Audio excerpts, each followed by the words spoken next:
Alors bonjour tout le monde. Je me suis rendu compte en discutant et en regardant les différents forums là, sur Internet, là, je me rends compte que pour plusieurs, le changement de pile sur une console comme celle-ci, euh, avec un ordinateur, bon c'est une console océanique avec un ordinateur Versa Pro, mais la même chose s'applique en fait pour les consoles Versa, c'est la même ordinateur avec quelques petites spécifications en moins. Le changement de pile est le même.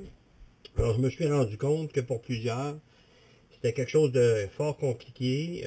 J'avoue que euh, faire sortir l'ordinateur du socle de la console n'est pas évident quand on connaît pas quand on n'a pas la bonne technique. Alors, j'ai décidé de faire ce petit vidéo instructif. Si ça peut aider quelqu'un quelque part, tant mieux. Donc, j'ai décidé de partager ce que je connais ou ce que je sais de cet ordinateur-là pour le changement de pile pour faciliter peut-être la tâche à plusieurs. Alors, je vais partager ça avec vous aujourd'hui. Donc, le changement de pile d'un ordinateur océanique. Ce qu'il faut mentionner avant de commencer, c'est que, évidemment, je ne me tiens pas responsable de tout ce qui pourrait arriver suivant vos essais de changement de pile ou quoi que ce soit. Vous comprendrez que je suis pas un technicien, je suis juste quelqu'un qui voit ses propres choses et qui se donne la possibilité de faire le changement de pile lui-même si jamais le besoin ça faisait sentir. Maintenant, personnellement, je recommande fortement le changement de pile par un détaillant autorisé océanique. J'en suis pas un, je fais pas de publicité pour personne, sauf qu'il est normal qu'à chaque année, vous faisiez faire l'entretien de votre détendeur et de votre ordinateur par un détaillant océanique. Alors, je vous encourage fortement à le faire. Par contre, c'est évident que si jamais, durant un voyage de plongée, la batterie de votre ordinateur tombe à plat ou vous donne des signes d'affaiblissement, vous ayez quand même la possibilité de faire le changement de pile vous-même. Avec les bons outils, avec le bon environnement, il est possible de le faire. C'est important de dire à ce point-ci que ça devrait toujours se faire dans un environnement propre et sec.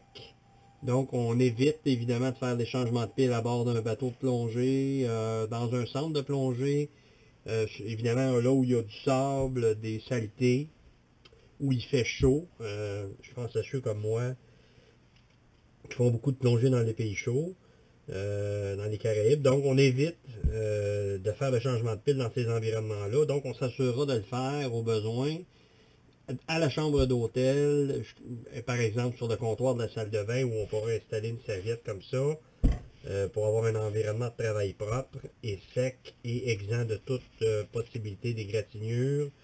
Alors c'est pour ça que j'ai installé comme moi ça ici une serviette pour vous démontrer euh, une bonne façon de faire. Donc, comme je disais tantôt, dans la chambre d'hôtel, on s'assure de ne pas mettre l'air climatisé au plus froid parce que la condensation provoquée par le froid de la chambre, après ça on sort à l'extérieur à la chaleur, ça pourrait faire en sorte qu'il y ait un surplus d'humidité euh, à l'intérieur quand vous allez faire le changement de pile. Fait que donc on s'assure de tempérer la chambre pour avoir un environnement pas trop froid, mais juste tempéré en fait. On s'assure d'avoir tous les bons outils, on s'assure que tout est propre et on s'assure évidemment de voyager avec ce qu'il faut pour être capable de faire le changement de pile au besoin. Dans mon cas, j'amène toujours avec moi un boîtier comme ça, une petite boîte étanche, semi-étanche, dans laquelle je trimballe des choses que je pourrais avoir de besoin, entre autres choses, ce que j'aurais de besoin dans ce cas-ci pour faire le changement de pile, c'est-à-dire un petit tournevis de poche comme ça, de 3 pouces avec une lame d'un huitième de pouce de large, je ne sais pas si on le voit bien à la caméra. Donc un petit tournevis comme ça que je peux trimballer toujours avec moi, j'en aurai de besoin. De la graisse de silicone, j'en aurai de besoin parce que, et seulement de la graisse de silicone et aucune autre graisse. C'est un petit contenant comme ça qui est fait acheter sur internet pas cher, pour quelques dollars. Vous en avez suffisamment parce que ça n'en prend vraiment pas beaucoup, donc vous en avez suffisamment pour plusieurs utilisations. Vous devriez toujours avoir ça dans votre petit boîtier d'outils parce que ça peut servir. Dans ce cas-ci, ça va nous servir pour relubrifier le joint torique, en fait le joint de caoutchouc, le O-ring, appelez-le comme vous voulez, et assurer l'étanchéité du boîtier, parce que c'est vraiment ce qui fait l'étanchéité du boîtier, donc on en a besoin. Évidemment des piles, donc j'ai toujours à portée de main, dans mon cas à moi, j'ai toujours à portée de main des lentilles, des couvre-lentilles de protecteurs, et évidemment une pile de rechange pour avoir la possibilité de le changer dans mon ordinateur. Maintenant, on verra tantôt, c'est évident que les centres de réparation, les distributeurs, souvent vont mettre des piles de moindre qualité pour sauver sur des coûts. Néanmoins, ils vont vous charger autour d'une trentaine de dollars pour changer la pile de votre ordinateur. Une pile comme celle-là, de bonne qualité, donc j'encourage à utiliser, pour faire de la publicité, mais Energizer, Duracell, des bonnes piles alcalines comme ça, donc CR2450 dans le cas de cet ordinateur-là, donc CR2450, 3 volts. Donc, c'est la pile dont vous aurez besoin pour faire le changement. Une pile comme ça coûte 3 à 4 dollars dans une pharmacie ou dans un quincaillier. Un tournevis comme ça peut vous coûter 3 à 4 dollars dans un bon quincaillier. Un tube de graisse comme ça, 5-6 dollars sur Internet. Vous allez avoir tout ce que vous avez besoin pour faire le changement de la pile de votre ordinateur. Maintenant, c'est possible d'acheter en ligne sur Internet de chez Océanic ou un de leurs revendeurs un kit de piles qui vient dans un plastique semblant à celui-ci, identifié Océanic, dans lequel on va retrouver souvent, ben pas souvent, en fait, on va retrouver une pile qui est normalement pas une pile énergisante, mais une pile quand même, CR2450. Un petit tube, pas comme ça, là, mais un petit tube de graisse silicone que vous aurez besoin pour relubrifier le joint torique et un nouveau joint torique.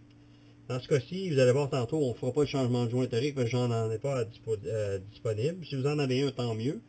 Sinon, on va vérifier l'intégrité, s'assurer qu'il n'est pas brisé. On va le relubrifier avec la graisse de silicone et on va réinstaller le même. Si vous avez un nouveau joint torique, vous installez le nouveau, c'est encore mieux. Ça va? Donc, alors, on a tout ce qu'il faut.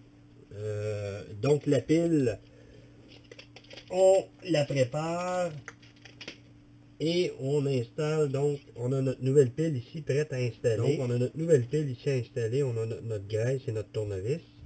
Maintenant, la partie la plus difficile pour plusieurs, c'est de faire sortir l'ordinateur du boîtier.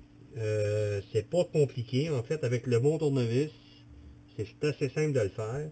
Ce qu'il faut mentionner, qui est important de se souvenir, dans ce cas-ci, on n'a pas accès en dessous parce qu'on a, dans cette configuration-là, on a le manomètre de pression.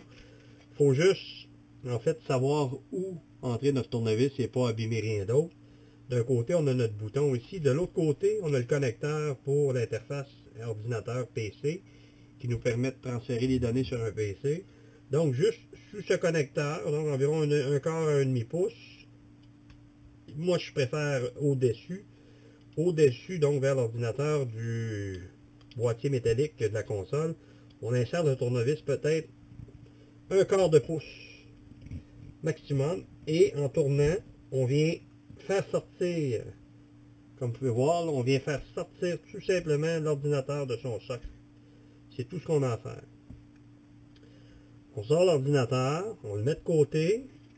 On s'assure pendant qu'on est là avec un linge propre, si jamais il y a des saletés, il y a du sable, il y a de l'eau, on s'assure de bien nettoyer, comme ça c'est prêt à remonter tantôt.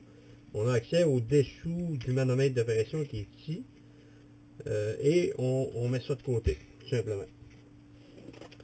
Maintenant, l'ordinateur, moi ce que je préfère, c'est que je retire le protecteur de lentille, avec mon petit tournevis, je le retire pour pas l'abîmer, puis pour pas non plus, si jamais j'ai à m'appuyer, vu que c'est du plastique, pour pas le briser non plus, donc je le mets de côté.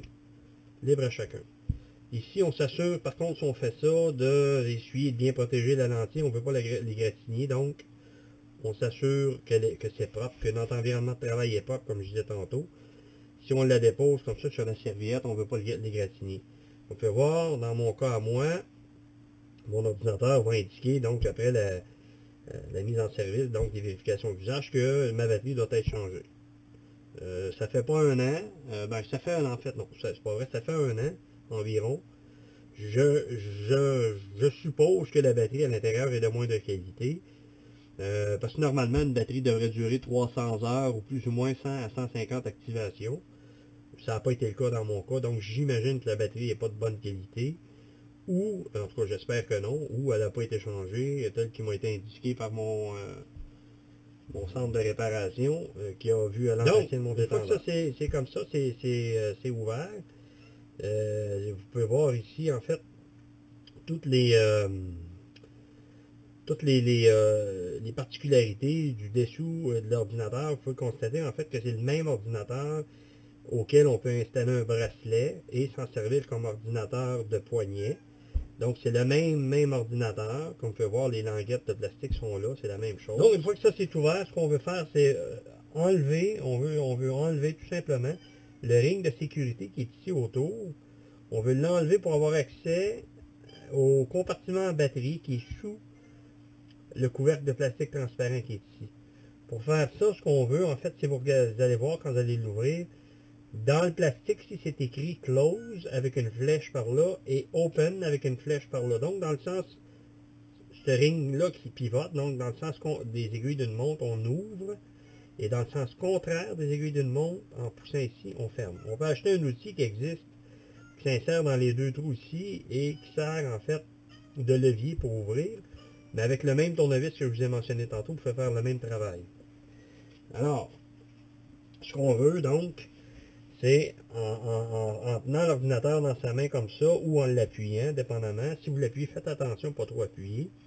Tout ce que vous voulez faire, donc pour ouvrir, vous allez voir que c'est écrit ici, donc pour pousser ici, puis pour fermer, il faudra tantôt pousser ici.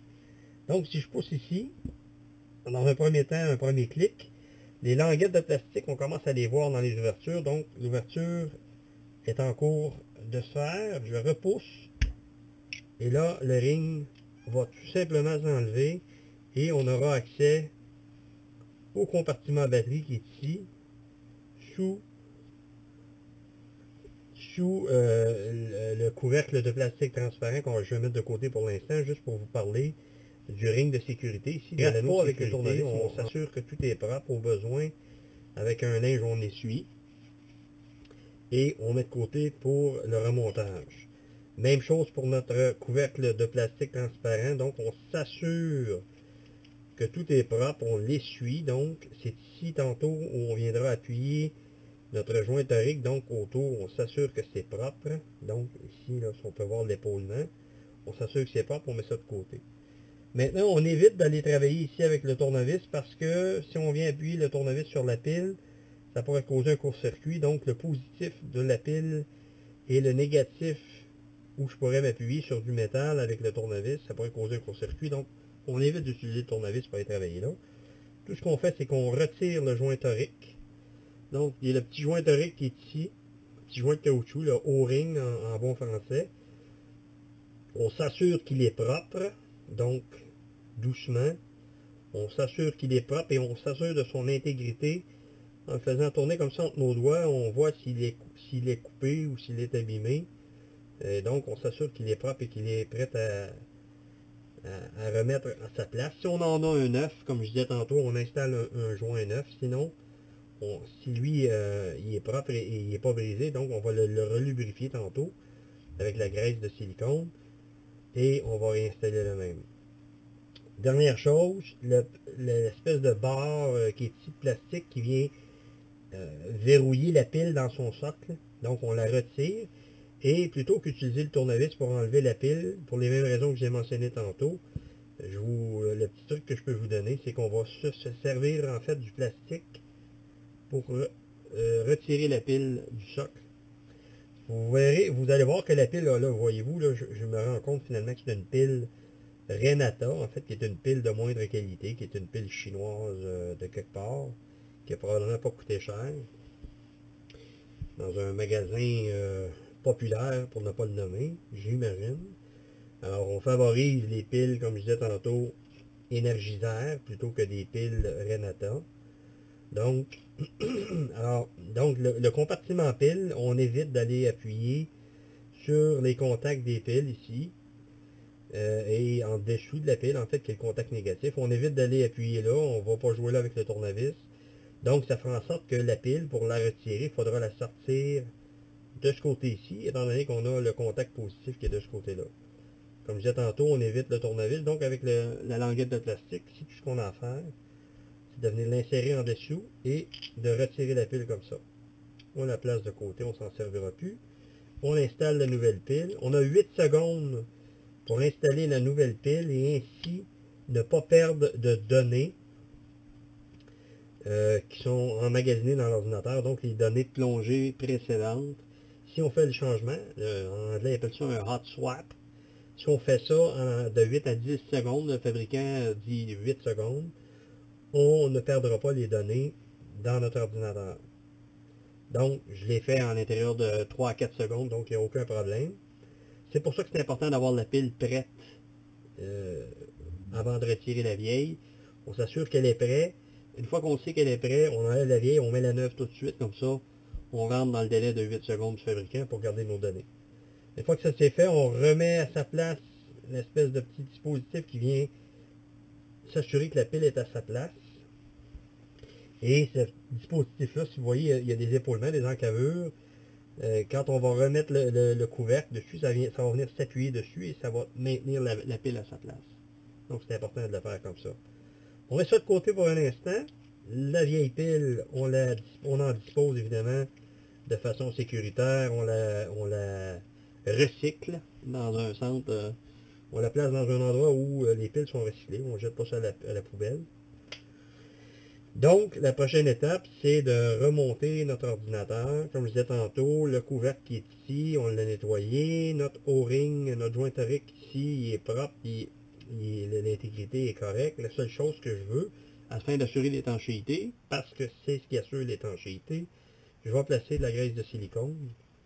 Pas beaucoup. Tout juste un petit peu entre mes doigts et sur le bout de mon doigt comme ça. Puis vous allez voir qu'en frottant mon doigt et mon pouce, donc j'en applique sur les deux côtés, et je vais faire tourner le joint torique comme ça entre mon pouce, je ne sais pas si on voit bien là, entre mon pouce et mon index, je vais appliquer comme ça un petit peu de graisse de silicone. Juste un petit peu, pas beaucoup, juste assez pour relubrifier mon joint torique et éviter qu'il ne sèche.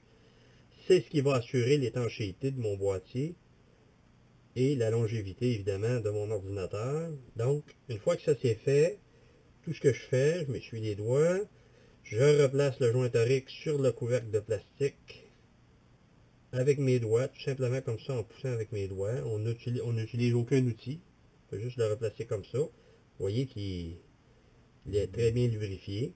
Donc, j'essuie mes doigts. Tout ce qu'il me reste à faire, c'est de réinstaller le couvercle à son endroit ici sur au-dessus de la pile. On évite d'essayer de le forcer. C'est certain que vous allez voir tantôt, on va appliquer une pression avec notre pouce, on va sentir une résistance. C'est normal, c'est l'étanchéité que le joint torique vient faire, donc c'est important qu'il y ait une résistance. Donc on fait juste le placer à sa place en fait dans le centre. Moi ce que je suggère de faire, je place ici l'anneau de sécurité qu'on va remettre pour rebarrer le tout, je le place dans mon pouce, parce que c'est lui qui va venir barrer le tout. Et tout ce que je fais, c'est que je viens appuyer avec mon pouce sur mon couvercle de plastique et je viens placer mon anneau de sécurité.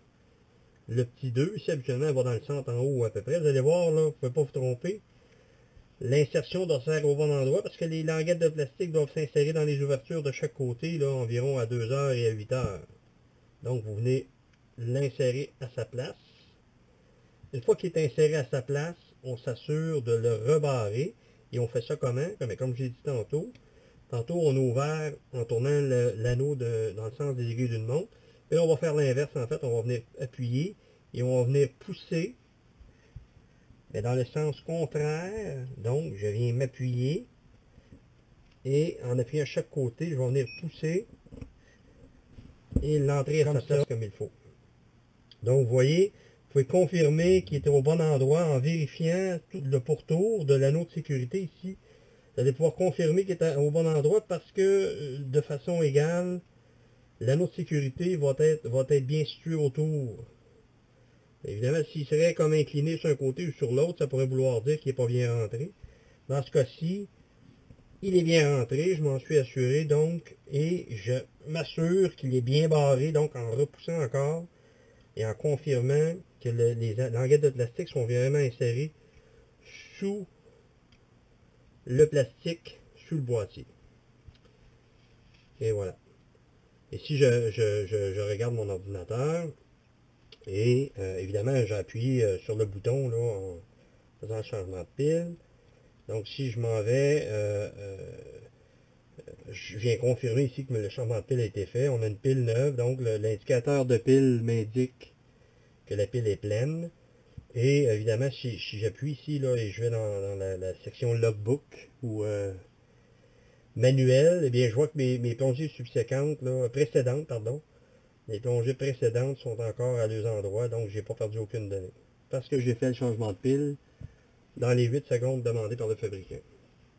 Une fois que ça c'est fait, évidemment, si vous aviez pris le temps de retirer le protecteur de la lentille, vous pouvez, après avoir essuyé votre lentille et votre protecteur, vous pouvez replacer le tout comme il se doit. Donc, dans ce cas-ci, on vient insérer ici.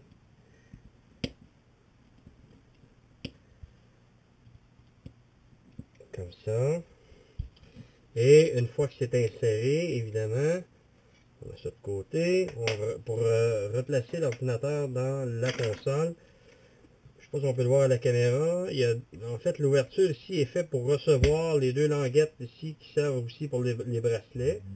Donc la même chose ici et là. Donc on place la partie du haut en premier, donc on le place dans le bon sens. On ne peut pas se tromper là, parce que s'il est à sa place, il va s'insérer au bon endroit. Et maintenant, avec notre même tournevis ici, tout ce que je fais, c'est que je viens appuyer en poussant vers le devant et je viens enlever le caoutchouc comme ça pour replacer l'ordinateur à sa place. Alors, vous avez vu, c'est pas compliqué, c'est pas difficile, il suffit de savoir comment s'y prendre. Ça se fait très bien, il n'y a aucun problème. Alors, je vous encourage à le faire. Par contre, comme je vous ai dit tantôt, négligez pas non plus de faire la vérification et l'entretien par un détaillant autorisé par Océanic. Si vous avez à faire le changement de pile, vous voyez que c'est quand même relativement simple si on a les bonnes façons de travailler, les bons outils. Alors, si vous avez des commentaires, laissez-moi des commentaires, ça me fera plaisir de vous lire. Et sinon, je vous encourage à bien entretenir votre équipement. Et sur ce, bonne plongée.